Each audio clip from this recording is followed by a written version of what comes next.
क्या आपने intermediate pass कर लिया है और अब आप एक ऐसे कोर्स की तलाश में हैं जो आपको एक बेहतर कैरियर का विकल्प दे सके, तो आपके लिए बिहार इंटीग्रेटेड बीएड एक अच्छा विकल्प हो सकता है। यदि आप इसमें एडमिशन करवाते हो तो आपका बीएड या बीएससी बीएड कंप्लीट होगा आपके इंटरमीडिएट स्ट्रीम के अनुसार। यदि आपने इंटरमीडिएट में आर्ट्स लिया है तब आपका बीए बीएड हो जाएगा, और यदि आपका साइंस है तब आपका बीएससी बीएड होगा, या फिर यदि आपका कॉमर्स है तब भी आपका बीए बीएड हो जाएगा। तो इस वीडियो में इंटीग्रेटेड बीएड से संबंधित कंप्लीट जानकारी मैं आप लोगों को देने वाला हूं।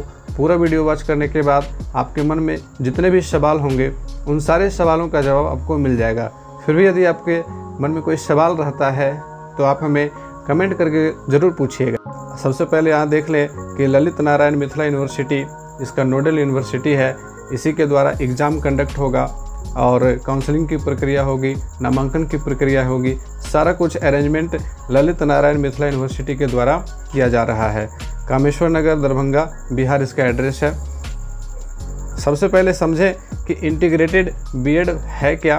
तो इंटीग्रेटेड बीएड कोर्स राष्ट्रीय अध्यापक शिक्षा परिषद NCTE के द्वारा संचालित नवीन पाठ्यक्रम है। एक नया पाठ्यक्रम है जिसके अंतर्गत दोहरी डिग्री, जी हाँ दोहरी डिग्री, बीए बीएड या फिर बीएससी बीएड, जैसा कि मैंने अभी तुरंत कहा कि आपके इंटरमीडिएट स्ट्रीम के अनुसार बीए बीएड या फिर बीएससी बीएड ये कंप्लीट होता है। वर्ष 2019 से इंटीग्रेटेड बीएड कोर्स की शुरुआत हुई है। तो ये बिल्कुल नया कोर्स है और इंटरमीडिएट पास स्टूडेंट के लिए एक अच्छा अवसर है, एक सुनहरा अवसर है। बीए बीएससी बीकॉम की डिग्री के उपरांत बीएड करने से कुल 5 वर्षों का आपका समय लग जाता है, जबकि इंटीग्रेटेड बीएड या फिर बीएससी बीएड से 1 वर्ष का बहुमूल्य समय आपका बच जाता है, क्योंकि ये 4 साल में कंप्लीट हो जाता है। वहीं बीए करने के बाद बीएड आप करते हो तो आपको कम से कम 5 से 6 साल का समय लग जाता है। साथ ही ऐसे छात्र जिन्हें बीए बीएड या फिर बीएससी बीएड की डिग्री है वे उस नौकरी में आवेदन हेतु योग्य होते हैं जिसके लिए न्यूनतम योग्यता स्नातक की उपाधि होती है।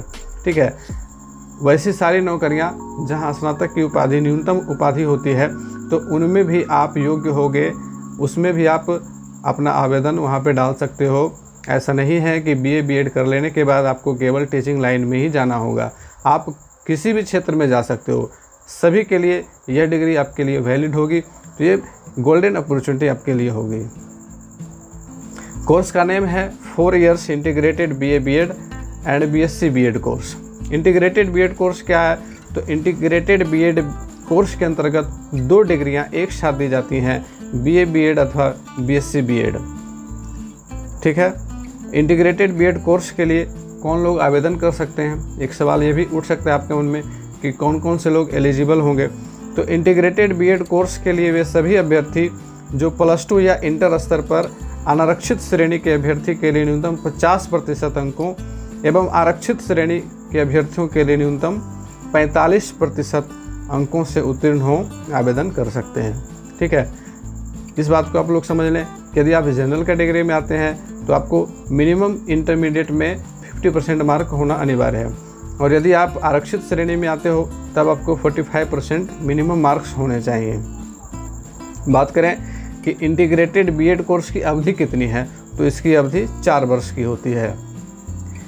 क्या बिहार के बाहर के अभ्यर्थी आवेदन कर सकते हैं? यदि आप बिहार के बाहर हैं तो आपके मन में सवाल हो सकता है कि क्या मैं यहाँ आवेदन कर सकता हूँ, क्या मैं यहाँ अप्लाई कर सकता हूँ, क्या मुझे आरक्षण का लाभ मिलेगा? तो आप इस सवाल के जवाब में यहाँ देखें कि बिहार के बाहर के अभ्यर्थी भी आवेदन कर सकते हैं, परंतु उन्हें आरक्षण का लाभ नहीं मिलेगा। बिहार के बाहर के जितने भी अभ्यर्थी होंगे वे सामान्य श्रेणी के अंतर्गत यहाँ आवेदन करेंगे। अगला है कि नामांकन की प्रक्रिया क्या है। तो इंटीग्रेटेड बीएड कोर्स में नामांकन के लिए सबसे पहले आपको प्रवेश परीक्षा से गुजरना पड़ेगा, और इसी का नोटिफिकेशन निकला हुआ है। प्रवेश परीक्षा आप लोगों को देना होगा, और प्रवेश परीक्षा देने के बाद आपकी काउंसलिंग होगी। यदि आप उसमें सक्सेस प्राप्त करते हो, सफल होते हो, तो आपको काउंसलिंग की प्रक्रिया से गुजरना होगा। नामांकन एवं पाठ्यक्रम संचालन के लिए ललित नारायण मिथिला विश्वविद्यालय दरभंगा को नोडल एजेंसी बनाया गया है। इससे संबंधित 4 महाविद्यालयों में नामांकन एवं पाठ्यक्रम का संचालन होना है, और ये 4 महाविद्यालय कौन कौन से हैं और इसमें कितनी सीट्स हैं ये आप देख लें। तो ये चारों महाविद्यालय के नाम आप स्क्रीन पे देख सकते हो। Vasundhara teachers training college Muzaffarpur Bihar, और यहाँ 100 सीट अवेलेबल हैं। माता सीता सुंदर college of education Sitamarhi Bihar, यहाँ भी 100 सीट आपके अवेलेबल हैं। शहीद प्रमोद बीएड कॉलेज मुजफ्फरपुर, यहाँ भी आपके 100 सीट अवेलेबल हैं। Vaidyanath Shukla college of education Vaishali Bihar, यहाँ भी 100 सीट्स अवेलेबल हैं। यानी कि कुल मिलाकर के 4 कॉलेजों में 400 सीट अवेलेबल हैं। अब आगे बढ़ें कि इंटीग्रेटेड बीएड कोर्स की प्रवेश परीक्षा में शामिल होने के लिए आपको कैसे आवेदन करने की प्रक्रिया क्या होगी। तो आप इस वेबसाइट पर विजिट करोगे www.biharintegrated.bed.lmnu.in, या फिर ललित नारायण मिश्रा यूनिवर्सिटी का जो ऑफिशियल वेबसाइट है www.lmnu.ac.in पर जाकर आप आवेदन करेंगे। मेरा एक सुझाव रहेगा कि आवेदन करने के पहले हैंडबुक को डाउनलोड करके उसकी पूरी प्रक्रिया को, एक एक जानकारी को आप पढ़ लें तो आपके लिए ज़्यादा बेहतर रहेगा। परीक्षा परिणाम आने के बाद काउंसलिंग की प्रक्रिया होगी। काउंसलिंग के उपरांत मेधा सूची में आने वाले छात्रों का नामांकन होगा। मेधा सूची का निर्माण कैसे होगा? तो मेधा सूची का निर्माण आपके सीधे सीधे मार्क्स के ऊपर आधारित होगा।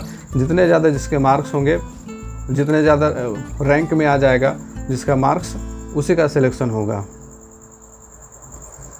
अब बात करते हैं महत्वपूर्ण तिथियों की कि सारे प्रोसेस से जुड़ी हुई महत्वपूर्ण तिथियां क्या हैं। तो आवेदन करने की तिथि बिना विलंब शुल्क के 14/7/2021 से 14/8/2021, ठीक है, 14/7/2021 से 14/8/2021 तक है। आप आवेदन कर सकते हो। 14 अगस्त तक आपके लिए यहाँ पर आवेदन की तिथि है। आवेदन करने की तिथि विलंब शुल्क के साथ आप 16/8/2021 से 19/8/2021 तक है, और सुधार हेतु 20/8/2021 से 21/8/2021 2 दिनों का समय। यदि किसी के प्रविष्टि में कुछ गलती हो जाती है तो उसको सुधार करने का वक्त मिलेगा। एडमिट कार्ड जारी करने की संभावित तिथि को देखें तो 7/9/2021 7 सितंबर को एडमिट कार्ड जारी हो सकती है, और परीक्षा की संभावित तिथि 12 सितंबर 2021, तो 12 सितंबर को आपकी परीक्षा हो जाएगी यदि सब कुछ सही रहा तो इस प्रकार से ये महत्वपूर्ण तिथियां थीं। अब बढ़ते आगे। इंटीग्रेटेड बीएड प्रवेश परीक्षा का शुल्क क्या है? तो आप इस प्रकार से यहाँ पे शुल्क देख सकते हो। यूआर कैटेगरी यानी कि जनरल कैटेगरी के लिए 1000 रुपये है। बीसी ईबीसी महिलाएं, ईडब्ल्यूएस और डिफरेंटली एबल्ड यानी कि पीएच कैटेगरी के जितने भी कैंडिडेट होंगे उनके लिए 750 रुपये फीस रखा गया है। वीमेन यानी कि सारी महिलाएँ जो यूआर कैटेगरी में हो चाहे किसी भी कैटेगरी में हो, महिलाओं के लिए 750 रुपये फीस है यहाँ पे, और SC/ST स्टूडेंट्स के लिए 500 रुपये फीस रखी गई है। परीक्षा का केंद्र कहाँ होगा? तो परीक्षा का केंद्र आपके पटना, मुजफ्फरपुर और दरभंगा 3 शहरों में परीक्षा का केंद्र बनाया गया है। आप अपनी सुविधा अनुसार इन केंद्रों को चुन सकते हो। अब प्रवेश परीक्षा का पाठ्यक्रम क्या रहेगा? तो प्रवेश परीक्षा का पाठ्यक्रम आप इस प्रकार से देख सकते हो। कुल 5 सेक्शन से सवाल पूछे जाते हैं। General English comprehension, general Hindi, logical and analytical reasoning, general awareness, teaching learning environment in schools. इन 5 से इस प्रकार से प्रश्न पूछे जाते हैं। कुल मिलाकर के 120 प्रश्न होते हैं, और इसमें नेगेटिव मार्किंग नहीं होती है। अब सवाल उठता है कि प्रवेश परीक्षा की तैयारी कैसे की जाए।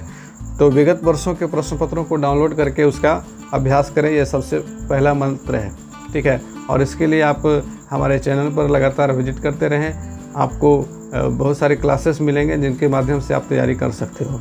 प्रश्न पत्रों का पैटर्न समझें, उसके बाद करंट अफेयर्स का नियमित रूप से स्टडी करें, क्योंकि जीए में ज़्यादातर करंट अफेयर्स और जीके जीएस से सवाल पूछे रहते हैं। लुसेंट जनरल नॉलेज का भी आप लगातार अध्ययन करें। हिंदी एवं अंग्रेजी के पैसे नियमित रूप से बनाएं, और हिंदी व्याकरण से संबंधित सवालों को हल करें। इंग्लिश व्याकरण से संबंधित सवालों को हल करते रहें, और शिक्षण से संबंधित प्रश्नों को समझने के लिए हमारे channel team summer CTET classes पर जाकर के आप CDP प्लेलिस्ट से क्वेश्चन बैंक सीरीज को देखें। इससे आपको जो टीचिंग लर्निंग इन्वायरमेंट होता है उससे संबंधित प्रश्न आपको समझ में आएंगे।